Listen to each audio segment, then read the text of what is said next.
So I want to tell you guys a story. It was the end of my junior year in high school, and it was time to take the SATs, and I registered myself to take it. And I was like, I'm going to take it this one time, see how I do. If I don't do well, I'm going to come back and study really, really hard and take it again. So I prepped for about a week, and I went ahead and took it. The scores came in. I looked at my score, and I was excited, exasperated. I was like, yeah! I got a 1330 out of 1600 on the SAT. This is back when that whole SAT was 1600 points, not 2400 points like it is today. And even doper than that, I got a 760, I think, or 770 out of 800 on the math section.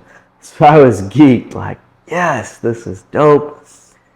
And I was like, I don't even need to take it again. This is good enough. I go home, I share that SAT score with my mom, 1330 out of 1600, and I'm expecting her to be excited for me. And she looks at me and she goes, that's it? 1330? She goes, I got nieces that are getting 1500s. And I'm just like,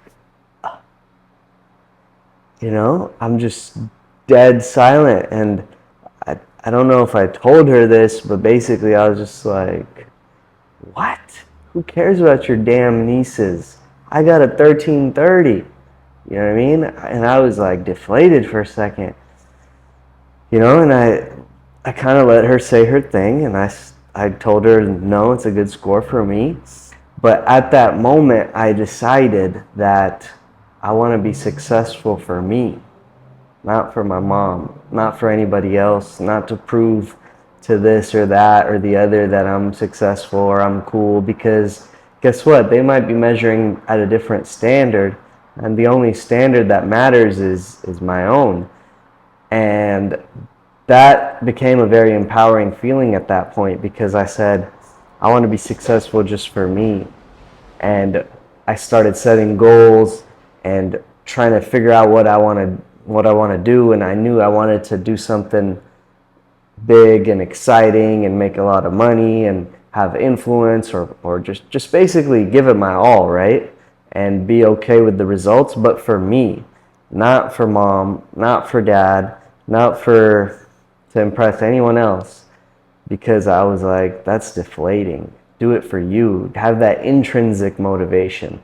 So what I realized is that intrinsic motivation, that once you get that, you can tap into it whenever you want. It's like a well that never runs dry. Sure, you need a break sometimes, you need to read, you need to listen to motivation, or you need to inspire yourself, but you're always tapping back into it intrinsically. And then the other beautiful thing is, when you're satisfied or happy with a score or a result, you can give yourself a break whenever you want. So like right now in this stage of my life, I'm happy with where I came, and then now I've got two beautiful girls here at home, or one of them's at home, she's 2, and the other one's in first grade, she's 6.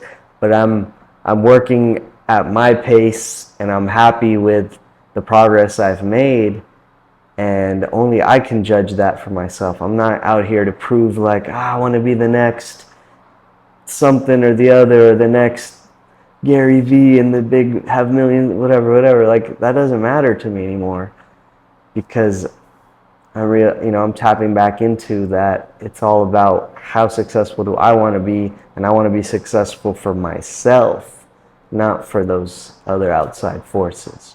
So yeah, I love my mom to death, but that was one encounter that we had that stuck with me and that I remember, and I just wanted to share that with you all today.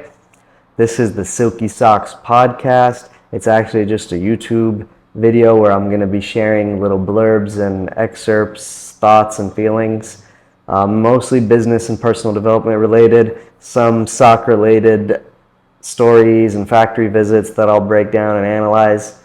And this is the first episode, so let's get it. Come on this journey with me. Subscribe to the channel if you're not already subscribed. And I'll still be putting sublimation videos on here, as you see the heat press behind me, but this is just a little series within the channel called the Silky Socks Podcast. Let's get it. And it's only on YouTube. It's not on Spotify or Audible or those traditional podcasts. So it's more like a video cast, but we're just calling it the podcast because that's what people call things these days. All right, Dannesh Kasamali here, founder of Silky Socks, signing out. Check in with y'all soon. Peace.